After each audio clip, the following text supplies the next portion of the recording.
اللهم صل على سيدنا محمد يا رب صل وسلم دائما أبدا على حبيبك. بسم اللہ الرحمن الرحیم. لقد كان لكم في رسول الله أسوة حسنة لمن كان يرجو الله واليوم الآخر وذكر الله كثيرا. آج کی دنیا نفرت، فرقہ واریت، تعصب اور دشمنی کی آگ میں جل رہی ہے. مذہب، نسل، قومیت اور سیاسی نظریات کی بنیاد پر لوگ ایک دوسرے کے خلاف کھڑے ہیں. سوشل میڈیا، سیاست اور ذاتی مفاد نے اس نفرت کو اور زیادہ بڑھا دیا ہے، جس کے نتیجے میں جنگی فسادات اور خونریزی عام ہو چکی ہے. لیکن اگر ہم نبی کریم صلی اللہ علیہ وسلم کی سیرت طیبہ کو دیکھیں تو ہمیں معلوم ہوگا کہ آپ صلی اللہ علیہ وسلم نے ہمیشہ محبت، صبر، رواداری اور انصاف کا درس دیا ہے. نبی کریم صلی اللہ علیہ وسلم کی پوری زندگی اس بات کا ثبوت ہے کہ آپ صلی اللہ علیہ وسلم نے نفرت کو ختم کر کے محبت کو عام کرنے کی کوشش کی ہے.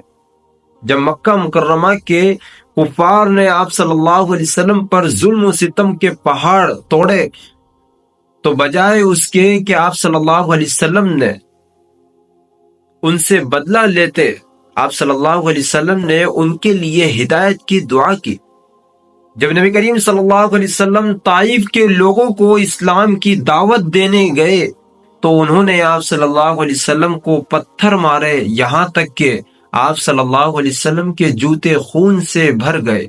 فرشتوں نے آ کر عرض کیا کہ اگر آپ حکم دیں تو میں ان بستی والوں کو تباہ کر دوں، لیکن آپ صلی اللہ علیہ وسلم نے فرمایا نہیں، شاید ان کی آنے والی نسل ایمان لے آئے. یہ وہ طرز عمل ہے جو ہمیں سکھاتا ہے کہ بدلہ لینے کے بجائے صبر اور درگزر کو اپنانا چاہیے. آج اگر مسلمان نبی کریم صلی اللہ علیہ وسلم کی اس تعلیم پر عمل کرے تو دنیا میں نفرت کم ہو سکتی ہے. جب نبی کریم صلی اللہ علیہ وسلم نے مکہ فتح کیا تو کفار اس خوف میں مبتلا تھے کہ آج ہمارا سارے ظلم کا بدلہ لیا جائے. لیکن آپ صلی اللہ علیہ وسلم نے عام معافی کا اعلان کیا. آج تم پر کوئی گرفت نہیں، جاؤ تم سب آزاد ہو. یہ وہ اعلیٰ اخلاق ہے جو دنیا کے کسی فاتح نے نہیں دکھایا. اگر آج کے حکمران اور عام لوگ بھی اسی روشن کو اپنائے تو نفرت ختم ہو سکتی ہے. آج مسلمانوں میں فرقہ واریت عام ہو چکی ہے. ہر کوئی دوسرے کو غلط ثابت کرنے میں لگا ہوا ہے. لیکن نبی کریم صلی اللہ علیہ وسلم نے ہمیشہ اتحاد کی تلقین کی ہے. اللہ تعالیٰ قرآن میں فرماتا ہے تم سب اللہ کی رسی کو مضبوطی سے تھام لو اور فرقوں میں مت بٹو. نبی کریم صلی اللہ علیہ وسلم نے فرمایا کہ مسلمان ایک جسم کے مانند ہے. اگر جسم کے کسی ایک حصے کو تکلیف ہو تو پورا جسم بے چین ہو جاتا ہے. لیکن آج ہم ایک دوسرے کو کافر کہنے اور نفرت پھیلانے میں مصروف ہیں. اگر ہم سیرت نبی صلی اللہ علیہ وسلم پر عمل کریں تو امت مسلمہ متحد ہو سکتی ہے. آج دنیا میں نسل پرستی ایک بہت بڑا مسئلہ بن چکی ہے. لوگ اپنی قوم، رنگ اور نسل کی بنیاد پر دوسروں کو کمتر سمجھتے ہیں، لیکن نبی کریم صلی اللہ علیہ وسلم نے سب کو برابر قرار دیا ہے. حجۃ الوداع کے خطبے میں آپ صلی اللہ علیہ وسلم نے فرمایا کہ کسی عربی کو کسی عجمی پر، کسی گورے کو کسی کالے پر کوئی فضیلت حاصل نہیں سوائے تقوی کے.